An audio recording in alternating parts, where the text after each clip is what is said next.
So I'm just at work right now. Um, I'm working, but like it's actually a really cushy job. It's really relaxed. It's nice. So basically, um, I'm just like a recruitment consultant, right? I mean, by the way, look how sexy I look. Chee! Who's this guy? Yeah, no one looks as good as me. No one. So anyway, I'm booking in the agency people, right?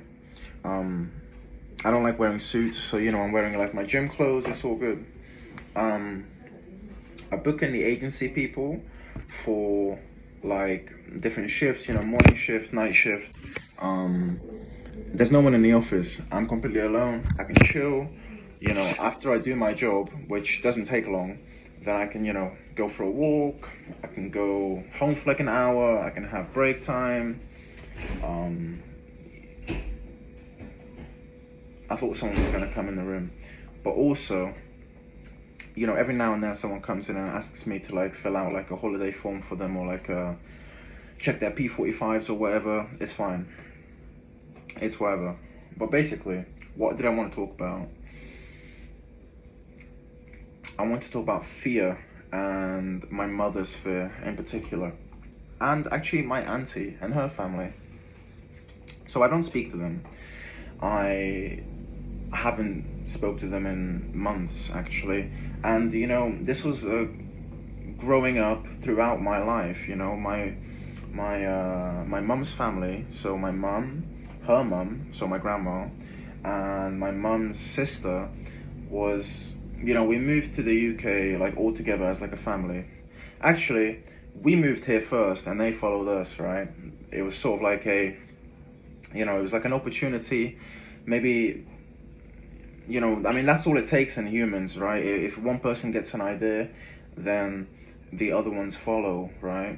Because it's like a sort of like it's like a Neanderthal, like it's like a caveman instinct, right? The grass is greener on the other side, sort of thing. Like, and if sorry, I had to stop filming because someone came in the room. So, and I had to deal with their problem because I'm a worker now, right? So I have to like be very present in the moment. So anyway, where was I? So my auntie and her family and stuff, they followed us, right, to the UK. And at first, for like a month or so, we were in Manchester, and then we moved to Corby afterwards. Like this really small town in the UK. It's it's whatever. I mean, it's not the best place. I mean, it's actually really shit. It's really a shit place, and not because there's anything wrong with it. It's just like there's nothing to do here, right? There's no life. I mean, it's really small, but like if you like small places, like small towns, then you might like it. I mean, I like it because I lived here my whole life, and I know it like the back of my hand. It's I grew up with people here. I know a lot of people. It's whatever. Now, growing up, I could tell straight away that my mother and like my auntie and my grandma, they never like got along well.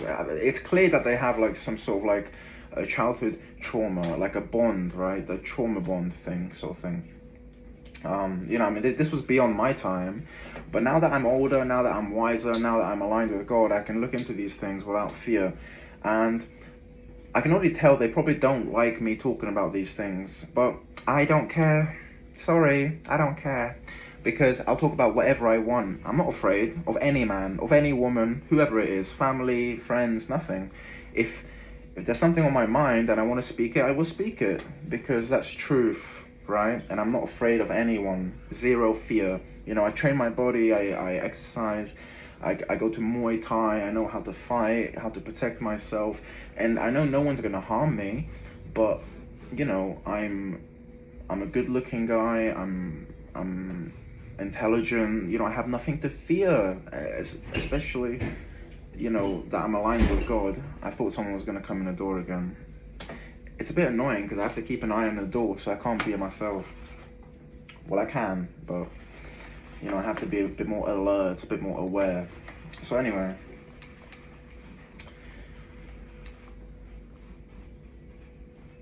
I think the only way to break childhood trauma and family relationships and like bonds and stuff is to talk about it, because the only thing against it is truth, because truth is like a sword, right?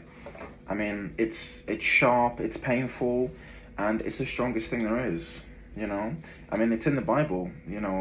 It's beyond love, beyond fairness, beyond grace. Just give me truth. So they never liked each other. I mean, they visited us, like my auntie and their family, like for like our birthdays or Christmas only, pretty much, right? Like me and my sister, they always came for like our birthdays or Christmas, but like, or like my mum's birthday or like my dad's. But like, throughout the entire year, like I've probably seen them like maybe like 4 times, 5 times growing up a year, right? And then as years went on, it was just less and less, even less than that. Now, and my mum always said growing up that this is why I'm upset about, my mum, because I love her more than anything. She's a lovely woman. She's a beautiful woman. And, but it's very clear growing up, very clear actually, that my grandma, she preferred my auntie over my mum, for some reason. Maybe because, she was younger, she had like less things to say, less truth, and when my grandma was she was with like a very like abusive husbands and stuff, like alcoholics and stuff, and growing up, it wasn't a good time for my mum. She was afraid a lot, she was upset, and they traveled a lot from place to place, from school to school, and she didn't know, she was, I mean, imagine that, right? As a young child, a girl for that matter, a young child, traveling all the time, like in the middle of the night, like waking her up, saying like, come, let's go, we're running away from your father. Hello. We'll get through the video, I promise. I keep having to stop it because someone comes in. It's fine, don't worry. So where was I? Imagine that, right? A young girl in the middle of the night, like getting up, like, come, we're running away from your father. Like moving away to a different school, like in a year, like at least 2 or 3 times. Like, just imagine that. Like, let's say you make a friend in school, like one true friend, and you have to like go away, and then you come home and you see like abuse, just shouting, violence all the time, always. Just imagine that fear that stays in you. And I remember my mum, growing up, she always told me how she was like peeling her skin like this. And growing up, there was like lots of marks on her hands because, she was like worried, like looking like, like, oh, don't hurt each other, and biting her stuff. And that stayed with her. However, I'm very proud of her and I love her because she stopped doing that. She learned to climb out of that pattern by herself. So she is wanting to better herself.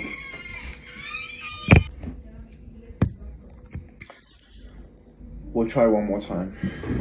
Well, not one more time, we'll try as many times as we need. So anyway,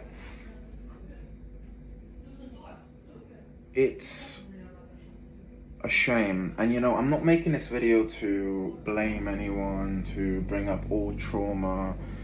I'm just trying to bring it to the surface so I can talk about it, think about it, without hurting anyone. I'll probably hurt some people. My auntie will probably watch this video, and my grandma, or maybe my mum. They'll get a feeling from it, like, oh, he's speaking the truth. Oh, he's speaking like our deepest regrets that we hid away from ourselves by numbing ourselves. And he's just saying it like it's nothing into the world. Yes, I am, because that's what humans should do, and they're allowed to, right? They're allowed to speak what's on their mind without fear, and I'm not scared of anyone. I don't care who it is. Zero. So, basically, it's... I keep losing my train of thought because of someone that comes in the door. I'm not annoyed because it's like my job, but... So basically, I already done the morning bookings for this morning, so now I have a lot of free time until the evening bookings are needing to be booked. So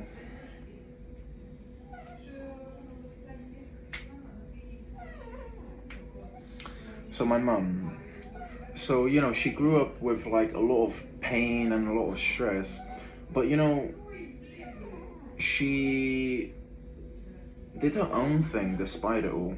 She went out a lot, she walked a lot, she biked a lot. Her legs were amazing. When she showed me pictures of herself when she was younger, probably 17, 18 years old, the way she looked back then, keep in mind, this is like the early 90s or 2000s, right? I mean, like very early. Like, she looked like how some girls look now, like, gym culture, eating healthy, proteins, steroids, everything. She did that naturally back then, like, just from biking all the time, walking all the time. She was gorgeous. I'm not saying she's not now, but she let herself go. She succumbed to the pain, unfortunately. But trust me, when I get this going, this influencing thing, I'm buying her the best personal trainer out there. She's becoming the best version of herself again, easily. She's gonna eat healthy all the time. As soon as I have enough money, that's it. I'm gonna retire them, no problem. Because that's me. They showed me love, I'll show them love back. And that's only gonna happen if the truth comes out, right? No fear, no shame, no guilt, just truth. So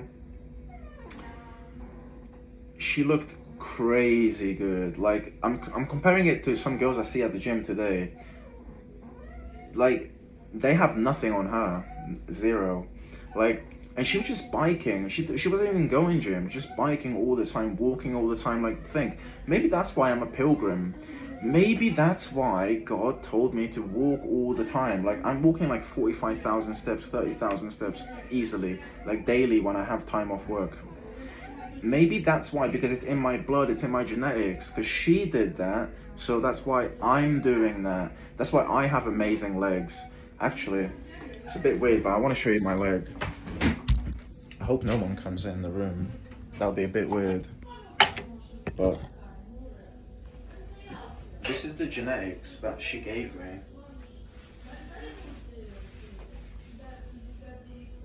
Do you see what I mean? Do you see what I mean? Like, no one has legs like me. Absolutely no one. And I got that from my mum. No one has legs like me. I'm fucking sexy. Sorry. So let me carry on before we go crazy and I get fired. So, just in Tesco right now, getting some shopping, because a man's allowed out on break times. So anyway, I need to carry on making a video. Where was I? Let me turn the music down just a little bit. So it's clear, like growing up, like my I don't know, they never got along. Like my mum and my auntie, and just like my grandma. I guess there was also always like this just there's this like weird divide, like this like trauma sort of bond thing, like, I don't know how to say, like my mum, she probably, always had like this sort of like grudge, even probably didn't even think about it, but had like this grudge, just like naturally, obviously, maybe she feels like she never got the life she deserved, and then, like my grandma and auntie probably feel bad as well, because it's like they probably think like I don't know how to say. They probably think like they feel bad about what happened, but they don't know how to say sorry, or truly like, you know, they never had the guts to sit down and say that, you know, what we did was wrong. And, you know, all this like just like trauma and hatred just stayed inside them like a festering cancer, and it just never got resolved, you know, over time. And I guess that's why they, you know, there was always like that divide. And maybe that's why I am the way I am. Maybe that's why I'm a pilgrim. That's why I'm a man of God. Because it's time for me. It's my turn to talk about these things. So, you know, it gets brought up into the light. Because I don't fear anyone. No man, no woman. If I have something on my mind, I'll say what's on my mind. But anyway, what do I even need? I need some yogurts and I need some bread. I'll get some sourdough bread. I always choose the one that has like the most like flour on it. It's quite nice. So I got some yogurts, I got some bread, I'll get some cashews as well. So another reason why I'm making this video is because, you know, my mom was worried about like my auntie and her side of the family, you know, like watching my videos, and she's afraid, you know, like I have like this really good job right now. She's afraid that they might like interfere if I say like what's on my mind and stuff, which I don't really see how that's possible, because I'm not doing anything wrong. I'm not harming anyone. I'm just speaking the truth. I'm just speaking what's on my mind, you know. So my mum said they're really watching my videos and they're like questioning. And they're like saying to my parents like, oh, but he's talking about you guys. Yeah. And you know what my mum said? She protected me, actually. She said that, yeah, he's speaking what's on his mind. He's not being weird. He's just being himself. And you know what? I fucking love my parents for that. Because despite their trauma, despite how they are, they work really fucking hard to be good people. And, you know, I love them. I do love them. And I'm proud of them. And I'm proud to call them my parents.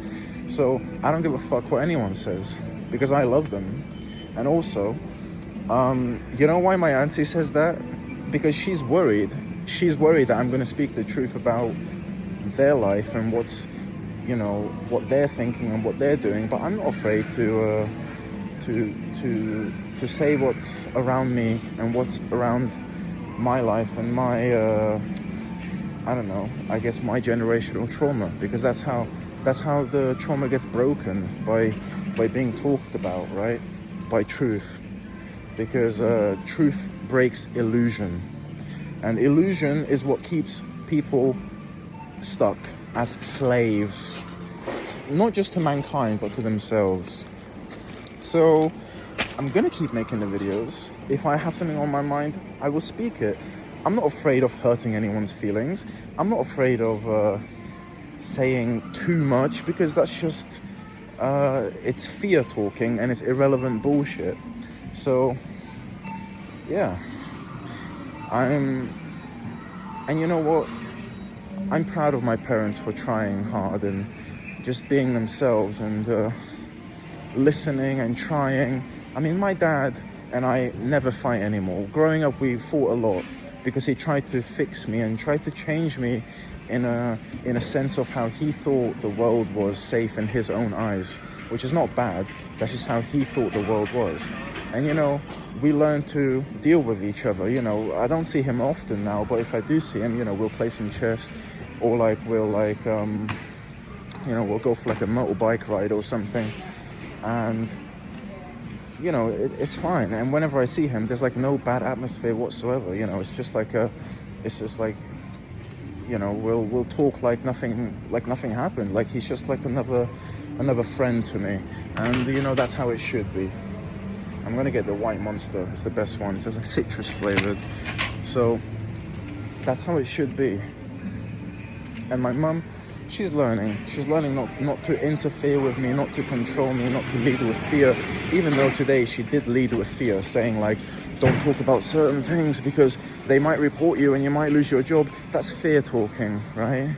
It's just, that's not how it works, and that's not how it happens. And you know, if people get annoyed or upset because I speak the truth, then that's their own problem to deal with. As Jesus said, let the dead bury the dead, right? That's not my job for me to change how they live in fear. And you know, I don't have a lot of time right now to talk about like things properly, but I will make another video in the future about like just, you know, just growing up and how I see the world now and how things changed and just like everything. And yeah, I'm gonna buy my shopping and then I have to go back to work. But basically this video is just about speaking your mind and just not being afraid despite what others think, despite what family thinks, because it's all like irrelevant. It's their own fears, it's not yours. Sorry, it's their own fears, it's not yours. So it's like it doesn't affect you. It only affects you if you let it affect you, which I don't, because God took all the fear away from me. He took it completely away. I only have like a complete stillness in me, a complete presence. I mean, look, I'm in the middle of Tesco right now, just making a video completely myself, and there's like no shame, no nothing. I'm just, you know, just still speaking my mind, because that's what God does. So keep faith.